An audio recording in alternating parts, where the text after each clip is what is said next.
Почитувани гледачи, добро вечер во уште едно отворено студио на телевизија Нова.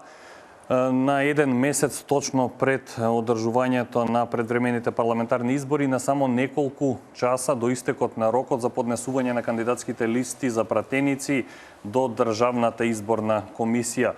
Како што споменавме и во најавата во рамки на информативното издание во 20 часот, гостин во телевизија Нова е портпаролот на ДУИ Бујар Османи.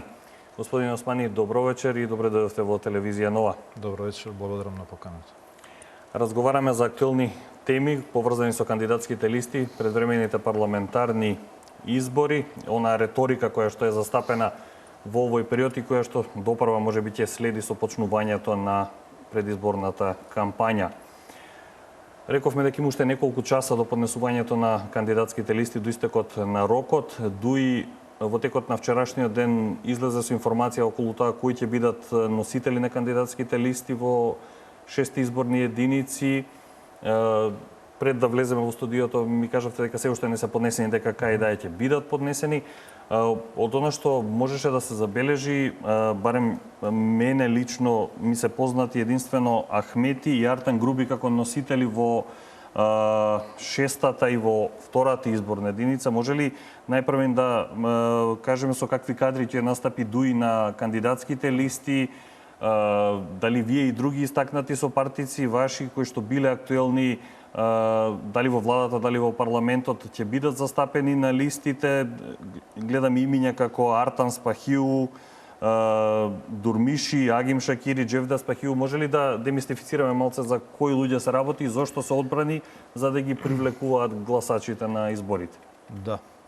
Вака, значи, кај во ДУИ подготвувањето на листите е малце потежок и поодговорен процес. Прво, иако може би звучи нескромно, затоа што кандидатите на ДУИ стануваат пратеници. Па одговорноста да се направи најдобрата листа и да се изберат најдобрите кандидати е поголема од колку политичките партии кои што ја пробуваат само среќата. И второ, овој мандат е мандат во кој што ДУИ ќе се представи со исклучително динамична платформа.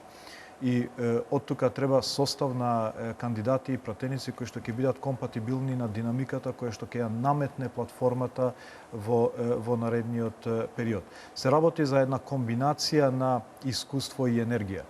Значи, еден мал процент на континуитет заради одржување на политичката конзистентност на ДУИ, бидејќи, како што сум рекол во неколку наврати, овој мандат ќе биде мандат на затварање на темите отворени со рамковниот договор, односно завршување на едно поглавје на општествена еволуција или реформа во Република Македонија.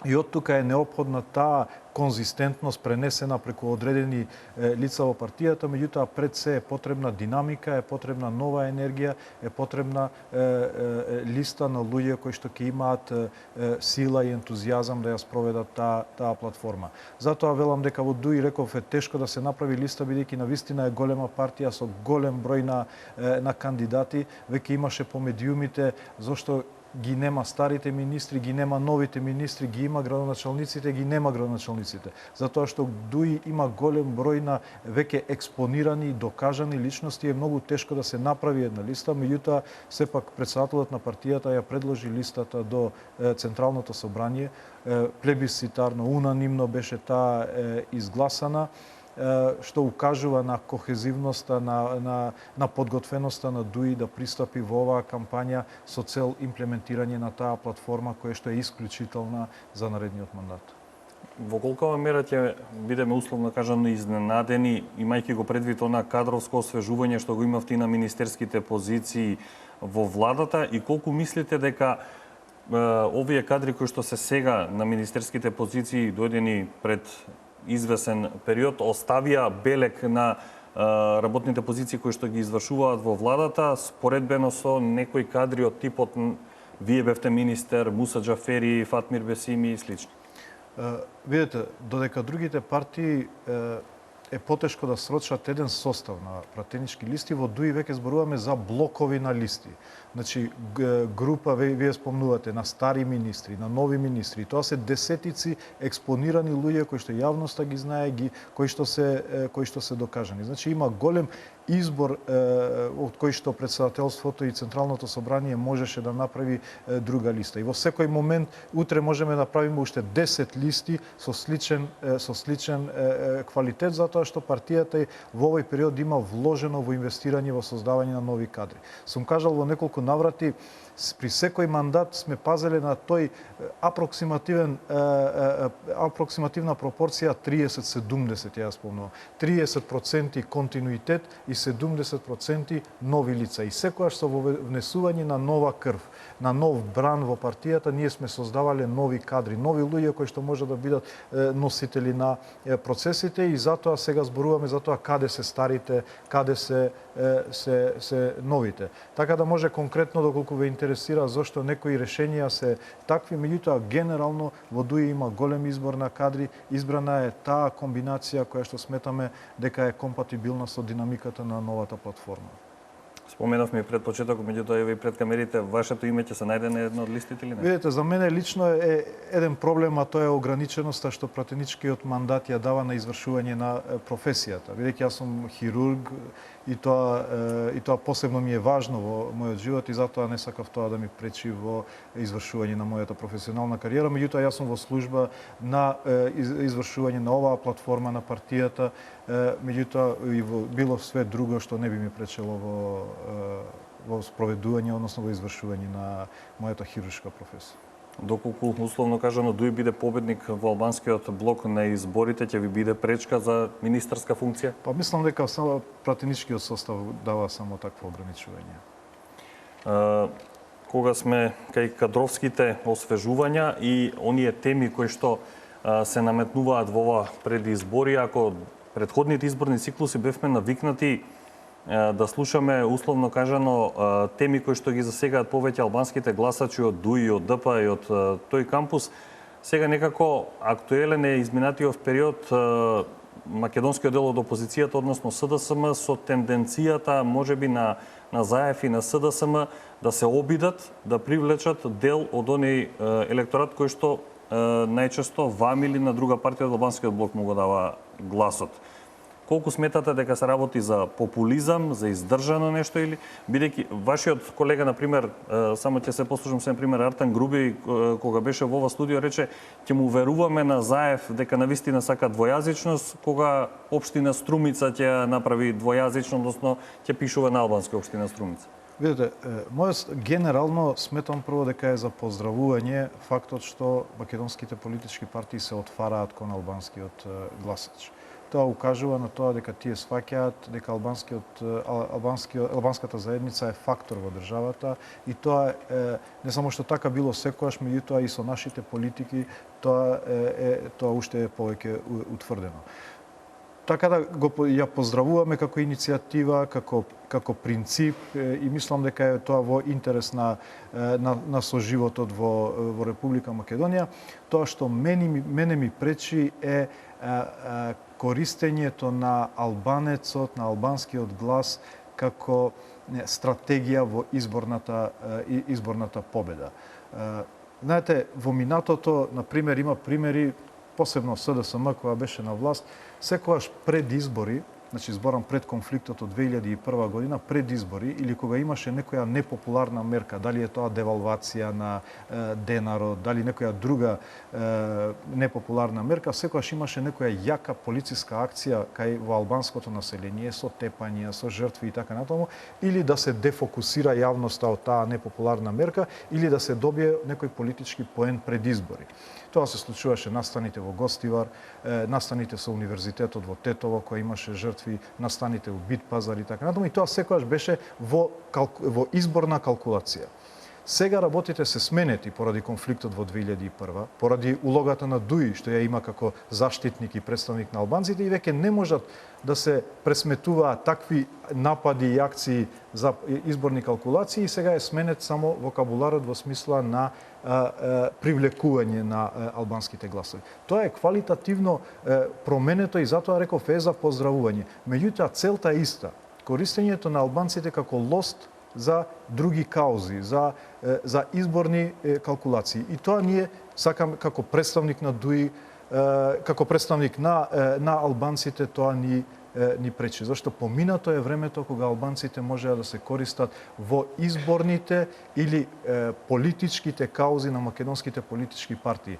Албанците и албанската заедница е државотворна заедница во Република Македонија, предвидена, односно дефинирана како таква во преамбулата на Уставот на Република Македонија. Значи, државата се дефинира како држава на етничките заедници, значи на рамноправна заедница која што има своји представници, која што има кој да збори во име на таа етничка заедница, и од тука е поминато времето на користење на честни албанци кои што порано се нарекуваа во поранешна Југославија, на албанци кои што соработуваа со државните органи наспроти интересот на мејнстримот на мнозинството од таа заедница. Така да, генерално да сумирам во однос на тоа прашање е дека е за поздравување пристапот, е квалитативна разлика од порано, кога преку полициски акции спрема албанците се користеше во изборни калкулации, меѓутоа само албанците се државнотворна заедница во чие име зборуваат представникот на таа заедница која што се бира на фер и демократски избори. Така функционира, се уште гласачите, односно граѓаните гласаат по етничка основа, така и ќе биде на овие избори, меѓутоа ги охрабруваме да продолжат и понатаму не само СДСМ и ВМРО, не само ДУИ и ДПА и сите политички партии да се обраќаат на другите етнички заедници, бидејќи само така градиме мостови. Меѓутоа со честни намери, без тоа да биде во една изборна калкулација во штабови колку проценти албанци ни требаат, ајде да ги таргетираме тие. Значи, граѓаните не се проценти, граѓаните не се гласови. Да, комуникација, да, привлекување и градење на мостови, меѓутоа не во стратегии, не во изборни штабови. Мислите дека можеме да се доведеме до ситуација кога нема да се привлекуваат, односно да таргетирате гласачи само по етничка линија? Долгорочно ја гледаме таа перспектива. Меѓутоа, кога ќе се заврши, односно ќе се заокружи сите прашања на еднаквоста меѓу етничките заедници. Ние сметаме дека во оваа позиција албанците се уште ја немаат постигнато еднаквоста кој што како дух го наметнува Охридскиот договор. Кога тоа ќе се заврши, кога единствени прашања на граѓаните ќе останат економските прашања, прашањата на на надворешната политика, тогаш ќе биде добро и препорачано партиите да се обраќаат на другите етнички заедници. Меѓутоа, додека ние се бориме како заедница албанците да ги поставиме на исто рамниште со македонската етничка заедница, која што не велиме дека во моментот се нерамноправни, туку заради историските неправди, ние почнуваме од друг старт. Значи, стартот на македонската етничка заедница и на економски план, на политички, на културен е 50 години понапред, затоа што ние 50 години сме биле надвор од институциите, надвор од образовните процеси, надвор од приватизацијата, надвор од сите економски текови. И додека го стигнеме тој чекор, нас ни е потребна посебна политика на позитивна дискриминација со цел да се израмниме. Кога тоа ќе се постигне, тогаш да ќе збориме граѓаните да се обраќаат и на другите етнички заедници. До тогаш сметам дека најдобар заштитник на албанците ќе бидат самите албанци, во овој случај ДУИ. Ова мислите дека е реална поставеност на работите во однос на дискриминацијава која што ја зборите и скоро 15-16 години по потписување на рамковниот договор? Значи вака, морам да објаснам. Мислам дека имаме време да објаснам. Значи, еволутивно периодот на независна Македонија кон албанците се дели во 3 декади или 3 периода. Периодот од независноста, од 90-тите до конфликтот во 2001, албанците добија слобода. Слобода на изразување, на организирање, на протести, кои што ја немаа претходно во претходниот систем. Меѓутоа, тие не добија правда.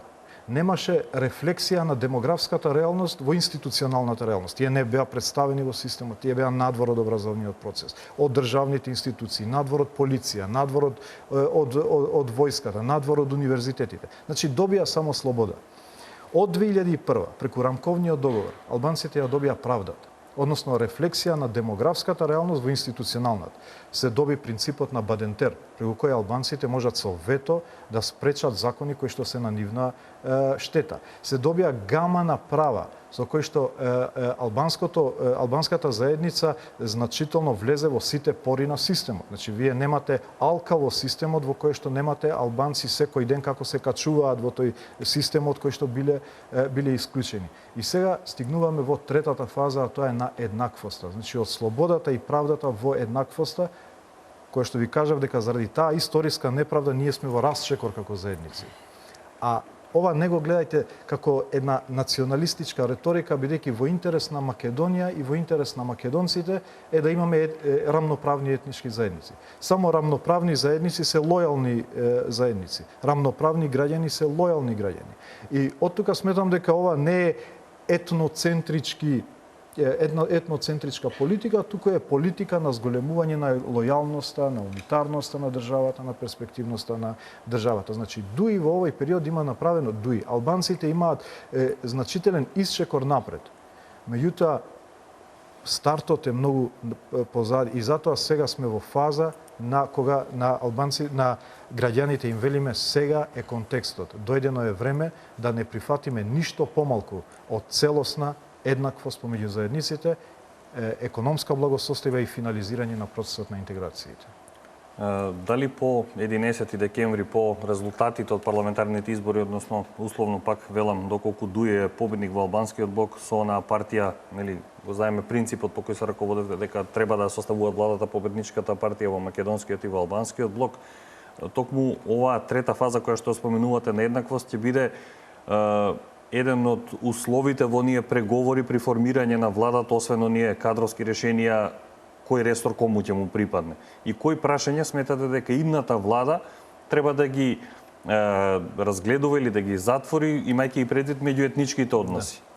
Значи, вака, генерално тој принцип треба да се почитува. Значи, не можеме ние да наметнеме кој е представникот на македонската етничка заедница. Како што ние никогаш не сме прифатиле и дури сме работеле да не можат македонската етничка заедница да го избере представникот на албанците, не сакаме и ние да наметнеме. И затоа секогаш сме го почитувале тој принцип. Победникот кај македонската етничка заедница прави коалиција со победникот во албанската етничка заедница и генерално тој принцип треба да се почитува. Меѓутоа, овој пат сметаме дека не може да се прифати ништо помалку од потполна еднаквост помеѓу заедниците. И затоа ние излегуваме со платформа со 5 заклетви. Ако можам на македонски така да ги преведам, поинаку звучи на албански. 5 заложби, 5 столбови, од кои што на некој начин не се почетни позиции при преговарање на идната влада, туку на некој начин услови без кои што се не може за понатаму. Тоа се економската еднаквост, услови за економска еднаквост, во кој што точно е разработено и тоа може да се види во платформата на ДУИ. Што значи за да се постигне економска еднаквост? Еднаквост на албанскиот јазик со македонскиот јазик. Тоа подразбира? Да ги кажам сите, па можеме поединечно. Значи, еднаквоста на јазикот, консензуалното одлучување, правната држава и НАТО сега. Тоа се 5 заложби кои што ќе бидат на некој начин услови.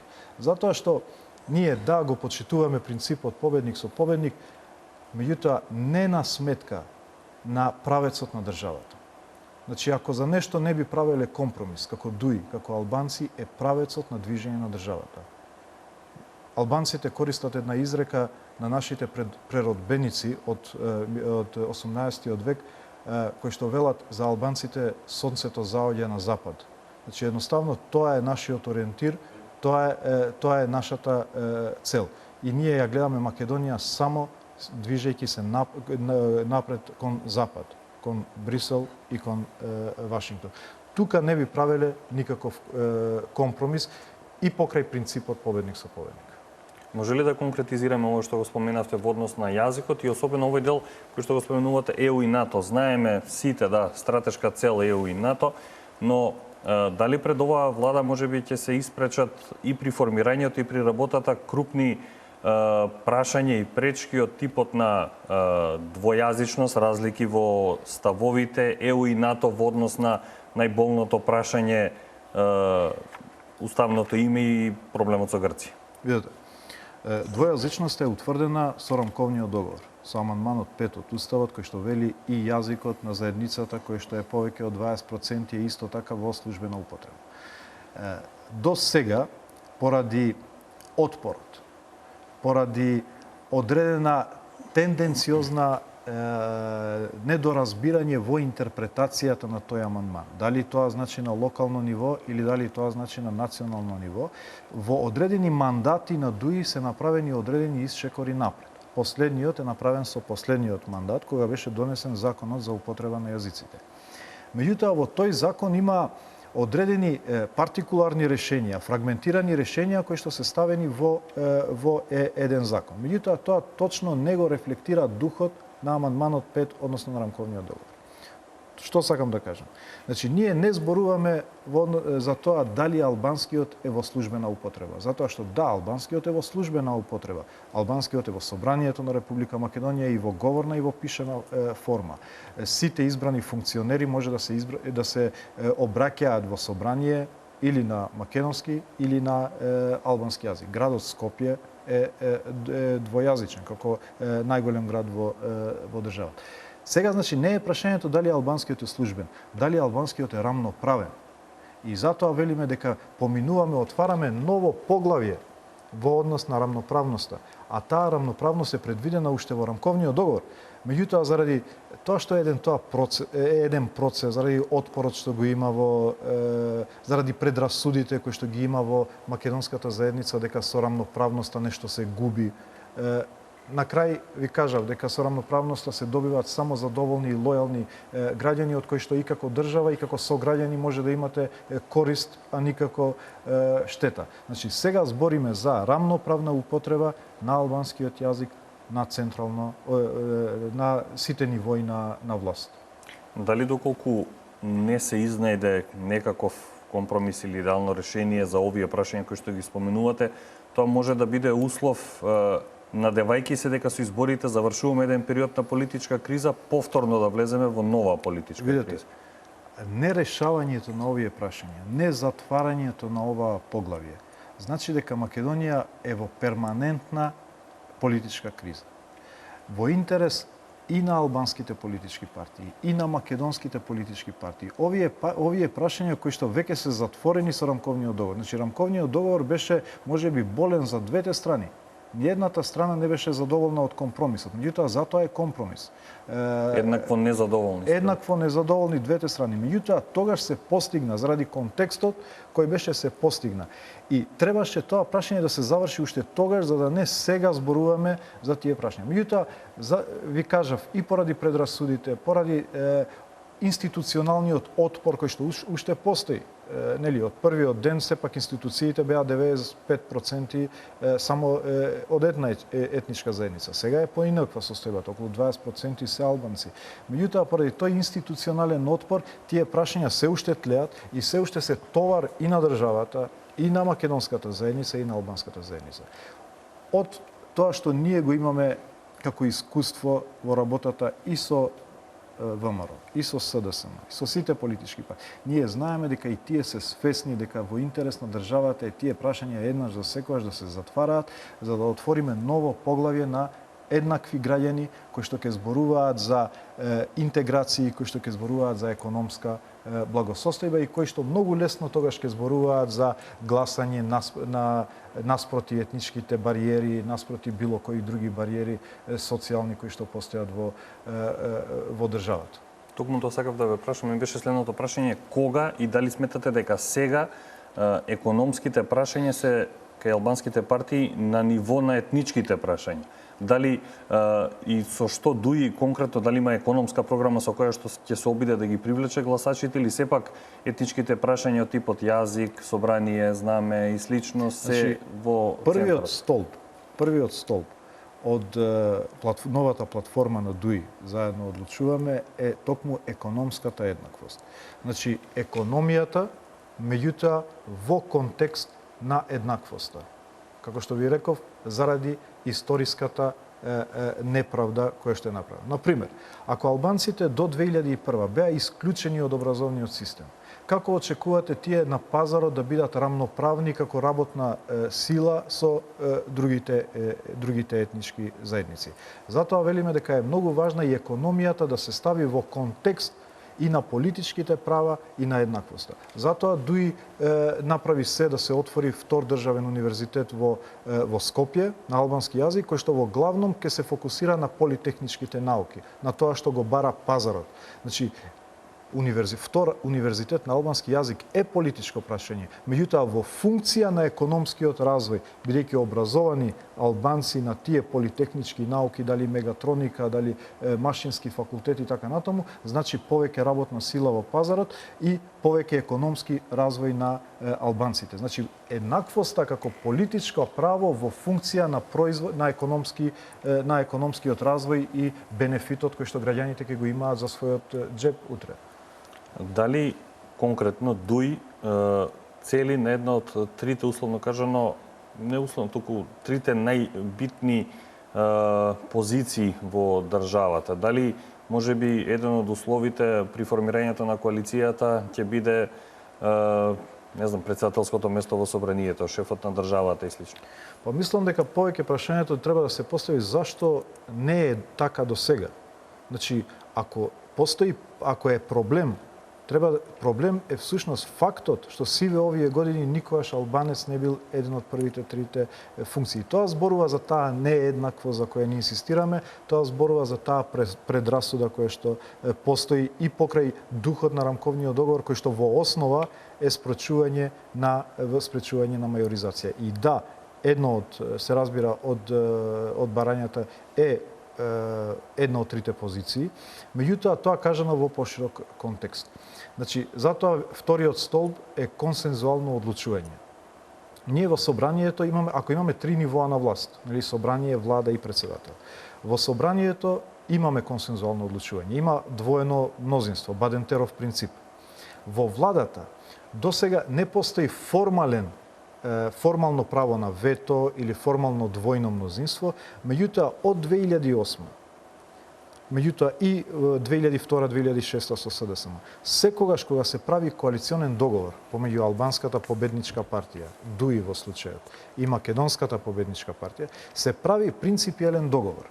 Прашањата кои што се од интерес на сите граѓани, како што е буџетот, како што е надворешната политика и други сет на прашања од културен и така натаму, а кои што, например, не се во делот на Бадентеровото двојно мнозинство, да поминат во владата консензуално. И така и било. Јас ви тврдам дека од никогаш од оваа влада нема излезено, и предходната се разбира, 2002-2006, додека ДУИ е во влада, не е излезен буџет од влада без ДУИ да го одобри тој буџет. Значи, тој консензуален принцип на одлучување како принципиелен договор треба да постои во владата. И постои. Плюс принципот победник со победник, уште повеќе го утврдува. Третиот столб е председателот на државата. Таму албанците немаат никакво влијание. Буквално немаат никакво влијание во изборот на председателот на државата. Затоа ние излеговме со идејата консензуален председател. Не рековме албанец, рековме македонец, меѓутоа кој што ќе биде израз и на волјата на мнозинството албанци. Дали тоа ќе беше најдобро тогаш, како што предложивме со заеднички кандидат меѓу коалиционите партнери, или избор во собрание со квалификувано мнозинство или двојно мнозинство, е форма. Битно е дека консензуално одлучување мора да има и во една од најважните функции, а тоа е председателот на државата, чија улога е кохезивноста на сите етнички заедници.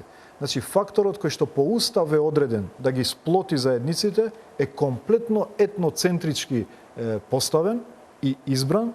Албанецот во овој контекст и во овој систем немаат никогаш шанси да влијаат во неговиот избор и никогаш таа функција нема да биде сплотувачка за оваа држава. Затоа се обидувам да ви кажам како овие прашања кои што на изглед личат на националистички, на етноцентрички, како продукт всушност имаат токму спротивното. Председател кој што ќе ја изрази волјата на двете етнички заедници и ќе може утре да ги собере двете етнички заедници кога сака на било кој состанок за да ги смири, за да ги советува, за да ги сближи, е функција која што е во интерес на државата и во интерес на сите, а не сега ситуација кога имаме председател кој што втората на етничка заедница нема ни комуникација, ниту може да има. И затоа велам дека продуктот на оваа политика која што на изглед личи дека е етноцентричка е всушност зголемување на лојалноста, сплотување на државата, зголемување на довербата меѓу етничките заедници. Не мислите дека ги доведуваме работите на ниво на комуникација само на две етнички заедници без разлика дали се неголемите македонци и албанци, иако во државата живеат и други помали етнички заедници? Не мислите дека многу се издигнува на тоа ниво како да се ставаат настрана останатите? Видите, рамковниот договор така ги дефинира. Значи, земете го прашањето на јазикот, земете го прашањето на знамето. Сите овие прашања се врзуваат со заедница која што е над 20%. И тоа индиректно поради отпорот тогаш е најдена таква формулација да не се кажува ова што вие сега го кажувате. И затоа е најдено некое компромисно решение да не најде на голем отпор заедница која што е над 20%. Меѓутоа се мисли на двете поголеми етнички заедници. Меѓутоа, помалите етнички заедници имаат исто толку добиено со рамковниот договор колку и што и албанската етничка заедница. Дали во прашање на јазикот? Земете општина Кичево. Турците во Кичево се помалку од 20%. Турскиот јазик е во службена употреба. Во Гостивар исто така. Значи, прашање на вработување преку пропорционалната застапеност. Значи, сите етнички заедници добија од рамковниот договор. Така да, бенефитот од овие политики кои што ДУИ ги наметнува е во интерес на сите граѓани. И на македонците, и на албанците, и на сите останати. Уште едно прашање пред првиот блок реклами. Во контактите со меѓународната заедница во насока на решавање на кризата со овдешните амбасади, со Брисел, со Вашингтон, дали добивате јасни сигнали и вие и вашиот коалицијски партнер ВМРО ДПМН дека следната влада која што ќе биде формирана по завршувањето на кризата по 11 декември ќе мора да се соочи со одредени прашања кои што може да бидат многу болни, дали политички, дали етнички, дали меѓукоалицијски, дали меѓупартиски, како и да е. Во смисла на ова што го споменавте, една од функциите председател на собрание, двојазичност, председател на држава, знаме, име во насока ЕУ НАТО. Видете, јас секогаш го кажувам следното. Све добро што и се случило на оваа држава од независноста до сега и се случило со помош на меѓународната заедница. Значи, меѓународната заедница, како што ние ја знаеме, в смисла Европска унија и Соединетите американски држави, беа најискрениот пријател на оваа држава да ги преброди сите кризи од независноста па до сега. Така да, апсолутно да очекуваме поддршка за сите прашања во интерес на оваа држава и во интерес на граѓаните од меѓународната заедница. Поддршка да, но дали тоа притисок? Не е прашањето дали меѓународната заедница смета дека ние треба да ги затвориме прашањата. Дали ние како граѓани кои што живееме во оваа држава сакаме еднаш за секогаш да ги затвориме прашањата кои што не влечат за врат сиве овие години и не оставаат да се движиме напред. И сметам дека тоа е главното прашање и сметам дека и македонските политички партии се веќе созреани за фактот дека веќе е време да се затварат некои прашања кои што се болни, меѓутоа кои што ќе не ослободат од товарот кој што не влече наназад. И да, сметам дека наредниот период е период на болни решенија, меѓутоа болни решенија во смисла за да се оздрави организмот. Знаете, и една хируршка интервенција може да биде болна, меѓутоа целта е да се отстрани лошото ткиво и да се оздрави организмот. Тоа е и целта и на болните решенија кои што треба оваа држава да ги направи во наредниот период. Иако може би за она клучното што го споменав името, особено би имале различни ставови, зборам не само како ДУИ ВМРО ДПМН, туку како македонци и албанци. Ние сме биле многу внимателни целиот овој период на емотивноста која што македонците ја имаат кон оваа прашање. Значи, и кога како политика, бидејќи за нас е од животно значење прашањето на НАТО, на безбедноста и на ориентацијата кон Западот. Меѓутоа, секогаш внимателни на сензитивноста што ја имаат македонците кон оваа прашање како сограѓани, затоа што и ние би сакале вие да сте сензитивни на прашања кои што се за нас битни од идентитетско прашање. Меѓутоа, ние сме убедени дека државата е побитна за градење на идентитетот и дека треба да ја утврдиме иднината на државата заеднички, а после во една гарантирана држава идентитетот многу полесно се развива. И се разбира ние дека секогаш ќе бидеме сензитивни на тоа прашање, но знаеме дека доколку се загрози иднината на државата, идентитетот е изгубен од старт. Така да таа математика е следната: дали државата гарантира идентитет или идентитетот гарантира држава. Ние сме на убедување дека државата е таа која што гарантира идентитет на една нација во овие услови на глобализација, на комуникација на луѓе, на лесна асимилација на граѓаните. Државата преку нејзините институции гарантира на идните генерации култивирањето на идентитетот. Решавањето на прашањето на името, влегувањето во НАТО, значи гарантирање на иднината на државата, а со тоа и гарантирање на идентитетот на македонскиот народ. Ви благодарам за овој дел од интервјуто. Одиме со првиот блок реклами и по куса пауза се враќаме повторно во студиото. Останете со нас.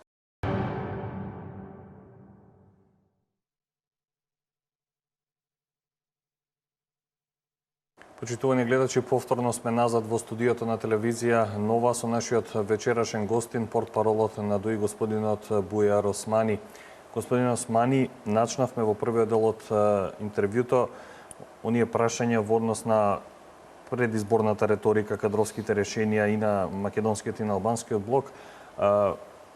Споменавте дека гледате делумно позитивно на тенденцијата на македонските партии да се насочат и кон албанскиот гласач. Како гледате на, ако може да си дозволиме да коментираме и на некои персонални решенија, дали од новинарската фела, дали од невладиниот сектор, конкретно кај опозицијскиот СДСМ, дали гледате реален противник во делот на албанскиот електорат кај кадри како Мухамед Зекири, Едмонд Адеми и слично, или еве и да не одиме персонално, дали сметате дека можат да ви бидат реално пречка, не зборам сега како на тенденција, него дали имаат основа да се надева дека може да ви влијаат на вашиот резултат? Не, апсолутно не. Јас образложив што мислам за тоа прашање. Јас мислам дека е битно платформата што ја нудат политичките партии по однос на интересите на заедниците, по однос на интересите на албанците. Секогаш и порано постоеле албанци кои што биле во различни политички партии, и од комунистичка партија, од социјалистичка и така натаму, секогаш постоеле поединци, меѓутоа официјален представник на албанците е тој што го има мнозинството, ја има добиено поддршката од мнозинство албанци на фери демократски избори. Така да во реде јас реков дека е за поздравување иницијативата за обраќање до албанскиот гласач. Постоеле секогаш албанци кои што работеле за други платформи, за други каузи. Битна е, реков, платформата која што се нуди за унапредување на статусот или за унапредување на животот на граѓаните албанци во случајот. Ние сметаме дека најдобар заштитник на интересот на албанската етничка заедница се самите албанци. Нели, тоа е некоја логика која што не треба многу да се образложи, во овој случај тоа е ДУИ. Споменавме и други партии во албанскиот блок. Колку ДУИ ги гледа како сериозна пречка Унитет и БЕСА, Движењето за реформи на ДПА?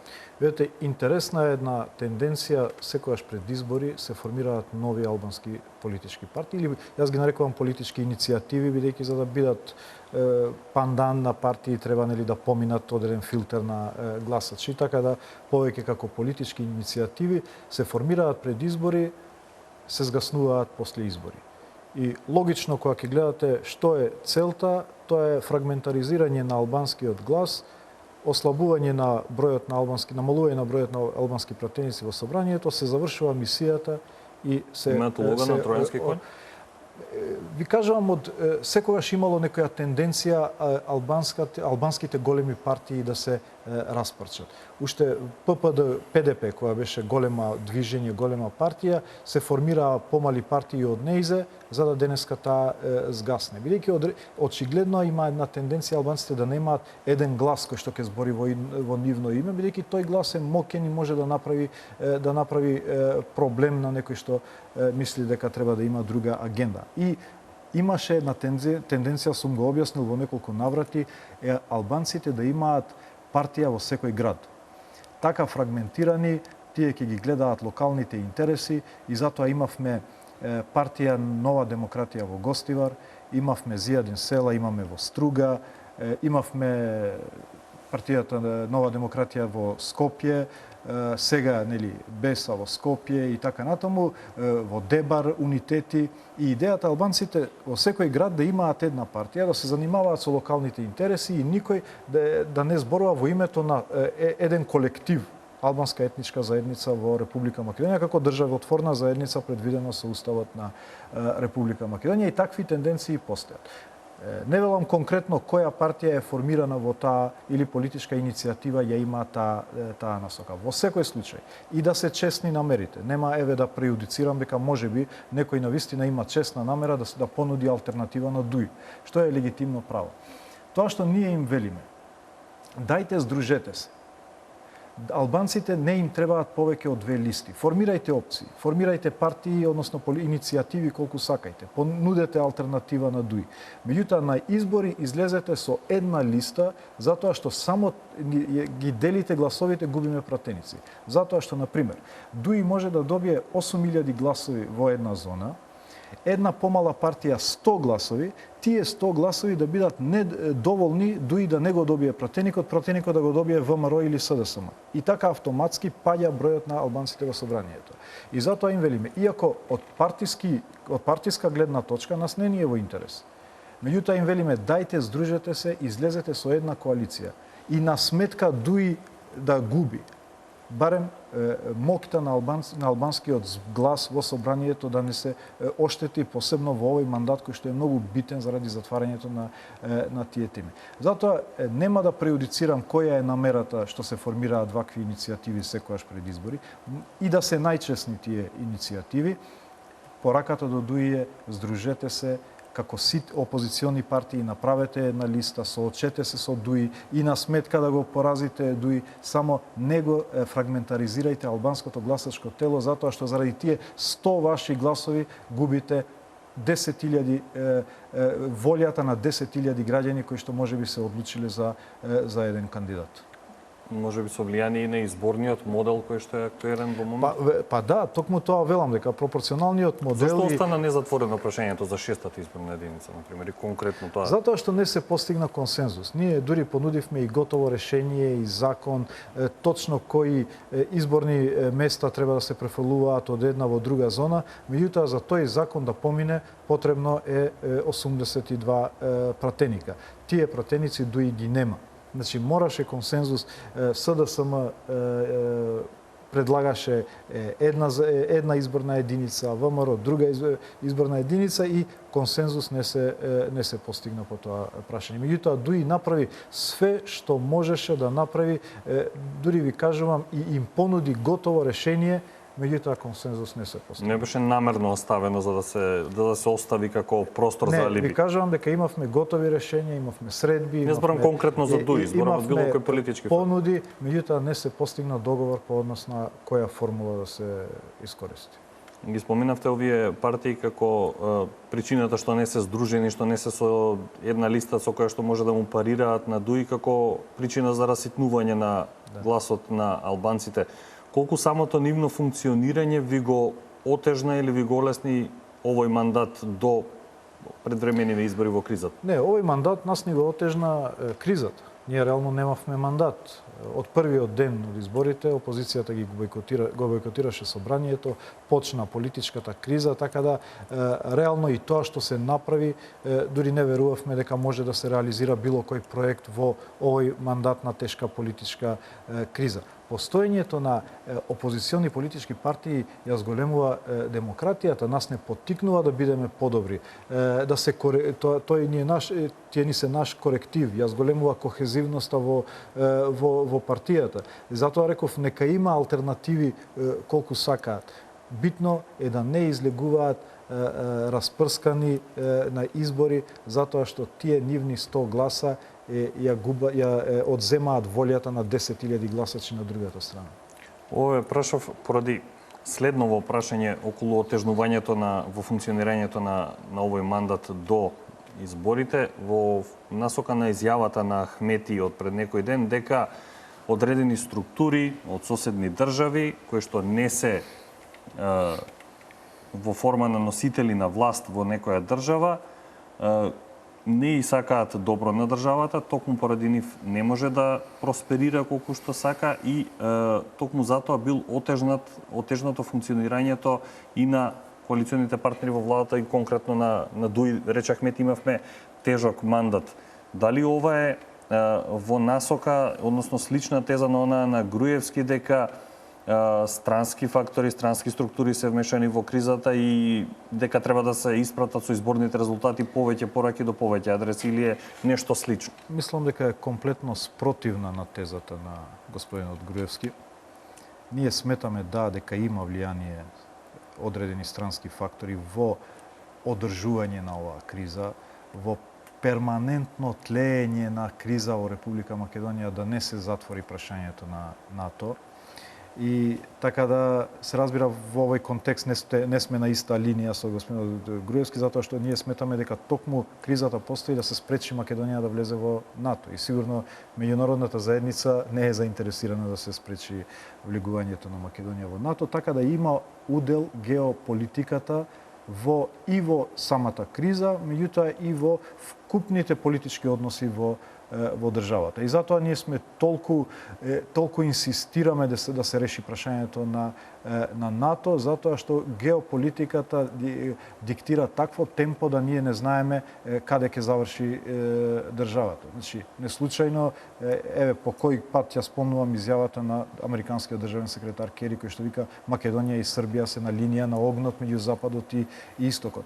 Албанците историски биле жртва на било кое влијание на Истокот врз државата. Ахмети пред некој ден кажа дека ќе иницира резолуција во Македонското собрание и во собранието на Република Македонија и на Европскиот парламент за институционализирање на геноцидот на албанците од 1913 до 1946. Значи во неговиот двор господинот Ахмети најде масовна гробница на убиени албанци од 1913 година.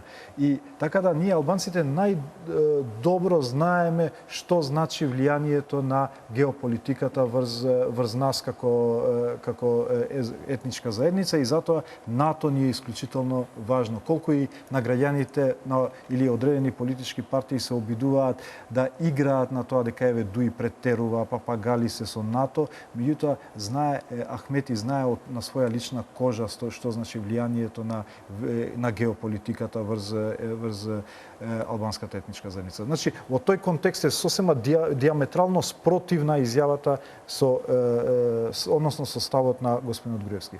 Ахмети исто така вели дека во сите држави во регионот постојат групи, постојат групации и интереси кои што не сакаат оваа држава да постои, не сакаат оваа држава да просперира. Тоа не се официјалните влади. И тука не исклучувам ни една држава, вклучувајќи и Албанија. Значи и Албанија, и Србија, и Бугарија, и Грција. Постојат групи и интереси кои што имаат некои агенди за оваа држава. И затоа ние велиме под итно да се затвараат прашањата со рамковниот договор. На рамноправни граѓани да влеземе во НАТО, да ја гарантираме иднината на државата, да ги решиме споровите со соседите, значи официјалните спорови со соседите, за да не им оставиме материјал, да не им оставиме простор на тие групи и интереси да и направат штета на нашата заедничка држава. И токму ова зборува што ставима Дуи кон Република Македонија и кон иднината на оваа држава и се разбира како представник на албанската етничка заедница во оваа држава. Во моментов да ги прашате и Груевски, и Заев, и Ахмети, Тачи, сите ќе одговорат ЕУ и НАТО. Веројатно пристапот, патеката е различна. Видете, јас го кажав нашиот став колку е ургентно прашањето на НАТО. Прашањето на Европската Унија се разбира дека треба да биде што побрзо, меѓутоа мора да се исполнат критериумите кои што ги наметнува тој преговарачки процес. Меѓутоа, кај НАТО веќе е прашањето на сигурноста, на безбедноста на нашите фамилии, на нашите деца, на нашата иднина. Значи тоа е ургентно Иако сме прашање. окружени со земји членки на НАТО? Да, и токму заради постоење на влијанието на геополитиката, Македонија да остане сива зона надвор од тој безбедносен чадор на НАТО, заради постоење на тие групи и интереси во соседните држави кои што не им мислат добро на иднината на државата, Македонија треба утре, вчера треба да ја обезбеди својата иднината на сопствените граѓани и да влезе во НАТО. И затоа инсистираме на тоа прашање и тоа прашање следниот мандат мора да се заврши по секоја цена. Оптимисли сте, еве, ќе се водам по најголемиот дел од анкетите, без разлика кој ги правил, покажуваат речиси убедливо водство на ВМРО и на ДУИ во македонскиот и во албанскиот кампус, дека оптимисти сте дека ќе најдете заеднички јазик доколку по 11 декември седнете со Груевски на иста маса за ресорите во владата и за најоние специфични прашања кои ги спомнав? Видете, јас реков дека во принцип треба да се почитува волјата на двете етнички заедници. И тој треба да постои како генерален принцип. Меѓутоа, прашањето кој што нема компромис е прашање на ориентацијата, стратешката ориентација на државата. И тука ни еден друг принцип не важи. Односно, сите други принципи се подчинети на принципот Македонија во НАТО. Односно, во западниот свет. Се разбира, овој пат сметаме дека ние не можеме да прифатиме ништо помалку од целосна политичка, економска, културна еднаквост на албанската етничка заедница. Сметаме дека и македонските политички партии, и ВМРО, ДПМН и СДСМ се свесни. Поминавме тешка политичка криза, која што многу лесно можеше да помине од интраетнички на интеретнички план. ДУИ беше совеста на оваа држава во оваа криза, совеста на оваа влада во текот на оваа криза да спречи девијација на тој интраетнички во интеретнички конфликт. Меѓутоа и да се најде решение. Не знам, многу работи од самиот Пржински договор не се објавени во јавноста. Многу интересни случаи кои што веројатно во иднина некој ќе ги пишува во некоја биографија или во некоја книга која била улогата на ДУИ во заклучувањето на Пржинскиот договор. И затоа сметам дека и македонските политички партии ја сфатиле важноста на албанскиот фактор во државата, дека албанскиот фактор е всушност пријател на оваа држава и дека треба да не се спречи рамноправноста на таа етничка заедница, бидејќи губи државата од таа нерамноправност на етничките заедници.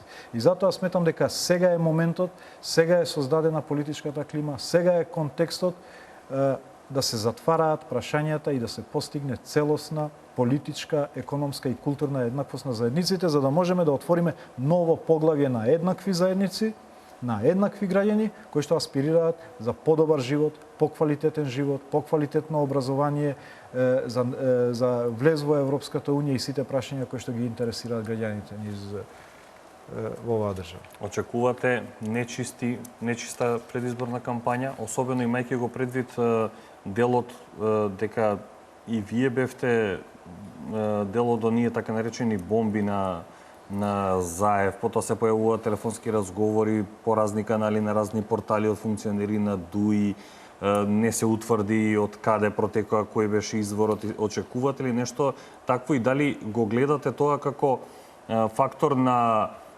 предупредување условно? Пазете со кого ќе коалицирате, имаме разговори и од вас да не излезе нешто на виделина. Мислам дека господинот Ахмети од првиот ден има кажано објавете све што имате за нас. Така да во тој дел ние ништо не сме барале да се крие. Независно што ДУИ испадна најголема колатерална штета на тој процес, веројатно и поради некои етнички калкулации кои што се направени во политичките партии, меѓутоа Дуи го издржа тој процес на намерна тенденција да се направи штета, затоа што навистина принципиелен беше ставот во однос на самата криза и по однос на ставот кон специјалното обвинителство да се разрешат сите отворени прашања и дилеми и по однос на прислушуваните разговори. Така да, очекуваме нечиста кампања, меѓутоа граѓаните ќе знаат да препознаат кој излегува со платформа, кој излегува со конкретен предлог за подобра иднина на секој од нас, кој се обидува само да наштети. Знаете кои се изјавите на новите политички иницијативи во албанскиот блок? Ние постоиме за да и наштетиме на Дуи. Значи, идејата за нивно постоење не е да направат нешто добро, да понудат нешто добро, туку да и наштетат на Дуи. Значи, Дуи им е нивниот најголем пријател. И тоа зборува за нив самите. И затоа очекувам дека ќе има нечиста политичка кампања, меѓутоа не од Дуи. Дуи ќе тера позитивна кампања, тоа го прави си во овие денови. Дури ако го следите албанскиот медиумски простор, ќе видите дека дури ние не ни одговараме на секојдневните гнасни обвинувања и шпекулации и дезинформации. Едноставно, вчера, например, во Арачиново, Ахмети им кажа на граѓаните кои што беа собрани во голем број, им рече: не се љутете што не навредуваат. Ние сме поголемите и очекувајте дека помалите тоа ќе го направат. Вие терајте си позитивна кампања, кажете им на граѓаните зошто нивниот живот ќе им биде подобар со Дуи, зошто Дуи е најдобрата инвестиција што они може да ја имаат и најсигурната карта на која што може да играат во овие тешки политички времиња во кои живееме. Го споменавте и СЈО, тоа го ставам за последниот блок. Почитувани, одиме со втор блок реклами и набрзо се враќаме во студиото на телевизија Нова. Останете со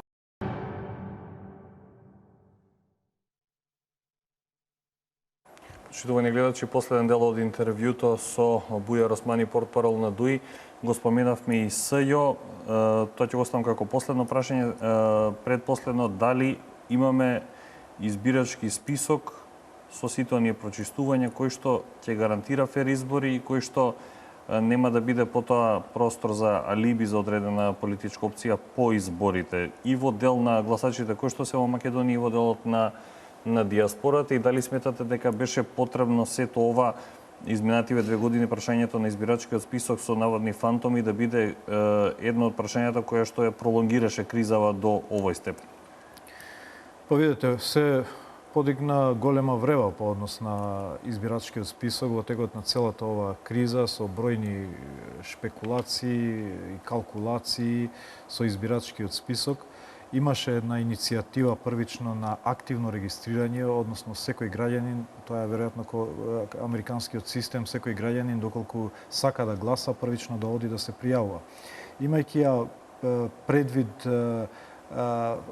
го предвид фактот дека голем дел од албанската етничка заедница живеат во диаспората и обично доаѓаат да гласаат тука, како што беше во случајот со Киче во Струга во 2013, навистина беше многу тешко остварливо, односно им се одзимаше уставното право на глас на голем број на граѓани и Дуи го спречи тој концепт на активно регистрирање и се постигна одреден компромис да лицата кои што кај 10 институции нема да се најде никаква трага дека постојат, да им се даде шанса да се пријавуваат.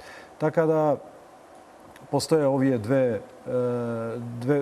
два периода кога граѓаните имаа право на пријавување. Еве денеска мислам дека завршува и вториот дел. Ние направивме максимални напори, дури во Дуи формиравме посебен штаб кој што лично ги прегледуваше граѓаните, им се јавуваше, дури им нудеше логистика, правни совети, значи тим на Дуи кој што беше формиран посебно за таа намена и се успеа навистина илјадници граѓани да можат да се спречи нивното бришење од самиот избирачки список. меѓутоа одредени граѓани и не покажаа интерес, одредени граѓани не беа на тие списоци, така да ја имаме ситуацијата која што ја имаме сега, меѓутоа тоа е компромисот помеѓу политичките партии на кој што ние сме ставиле подпис и така да ќе ги признаеме резултатите како такви со овој избирачки список какви и да бидат. Ова го велите имајќи предвид дека претходните резултати од претходните изборни циклуси беа реални или Мислам дека опозицијата го покрена ова прашање и беше легитимно ние да излеземе во пресред на барањето на опозицијата, односно нивното спорење дека тоа влијае на изборниот резултат. И мислам дека тие имаат право на такво барање доколку сметаат дека се оштетени. Значи првичната иницијатива за активно регистрирање кој што директно идеше на штета на албанците, токму заради фактот што треба да ги натерате граѓаните да доаѓаат во Скопје да се запишуваат, па пак да доаѓаат да гласаат. И тие се во неравноправна позиција, односно видете, според Уставот тоа им е гарантирано право и државата треба да биде таа што треба да докаже дали е некој ги исполнува условите за гласање или не, а не граѓанинот да докаже на државата дека тој ги исполнува условите. Ние го спречивме тоа и мислам дека е добар чекор.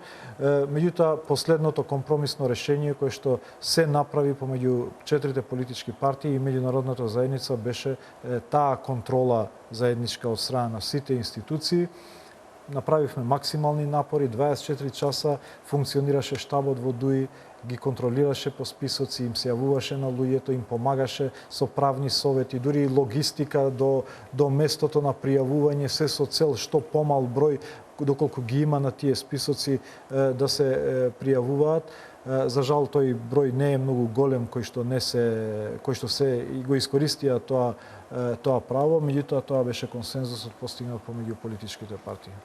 каков е ставот на ДУИ околу специјалното јавно обвинителство, до кога треба да постои? Првичниот договор е година и пол за покренување обвиненија. Специјалното јавно обвинителство се почесто излегува со став дека ова треба да се пролонгира, да се продолжи. Имајќи предвид на делот, говорот на Груевски во минатата недела во Борис Трајковски, кога спомена една изјава од Ахмети, дека Ахмети рекол дека СЈО треба да постои до влезот во НАТО. Дали е тоа точно и каков е ставот на ДУИ за СЈО? Видете, значи, хронолошки ќе почна. Првата изјава на Ахмети после прислушуваните разговори беше да се објави све и да се расветли све, секоја дилема. Бидејќи таму во тие разговори има многу и лажни обвинувања и оговарања кои што прават штета и на политичарите како носители на јавни функции, меѓутоа и на граѓаните кои што се дел. И навистина беше битно и во интерес на сите да се расветли секоја дилема и правна во однос на тие прислушувани разговори. Тој беше и ставот на ДУИ во самите преговори.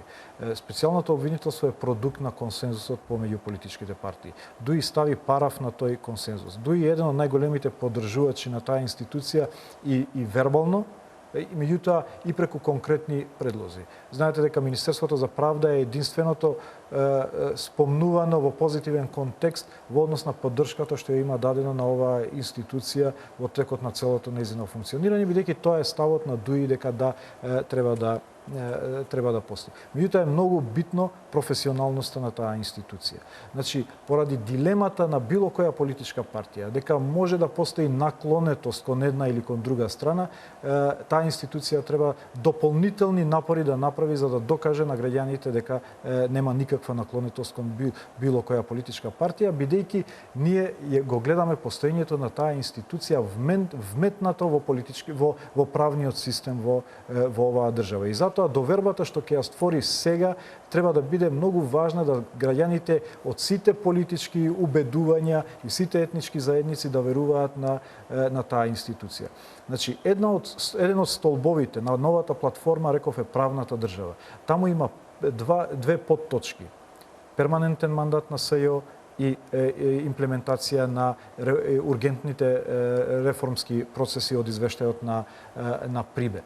Значи, тука зборуваме, Ахмети кажа дека тој концепт на независно тело треба да биде вметнато во правниот систем во оваа држава, најмалку до влегување во НАТО и Европската Унија во смисла на решавање на прашањата на недовербата кон институциите. Бидејќи вие не можете да станете членка на Европската Унија доколку имате институции во кои што граѓаните немаат доверба. И во тој контекст Ахмети го има кажано тоа, а не во контекст на некој притисок за решавање на името како што се обидува од страна на ВМРО ДПМН да се представи. Значи во смисла на постоење на независна институција, која форма треба да се избере, дали да се вклопи во правниот систем или да се перманентно постои за воиднина, тоа треба да се види. Меѓутоа, идејата на независна институција која што ќе гарантира правна држава, која што ќе гарантира правда за сите, посебно заради тоа што албанците биле најголеми жртви на систем кој што неправедно се однесувал према нив, вклучувајќи го и судскиот систем. И затоа ни е особено важно таква независна институција биде дел од правниот систем на државата и затоа дел од платформата е перманентност во функцијата на СЈО и исполнување на реформските приоритети од извештајот на Прибе. Господин Османи, јас ви благодарам за учеството во вечерашното отворено студио на телевизија Нова. Ви благодарам што се озвавте на поканата. Се надам дека отворивме и начнавме многу интересни и клучни теми. Благодарам и на вас. Почитувани гледачи, тоа беше разговорот со Бујар Османи, портпарол на Демократската унија за интеграција. Во 22 следете го најновото информативно издание со колешката Анита Петровска-Рајковиќ, а потоа и вториот дел од отвореното студио со колешката Бојана Димитриевска. Повторувам, наполно ќе истекува рокот за доставување на кандидатските листи за пратеници до Државната изборна комисија. Ви благодарам за вниманието.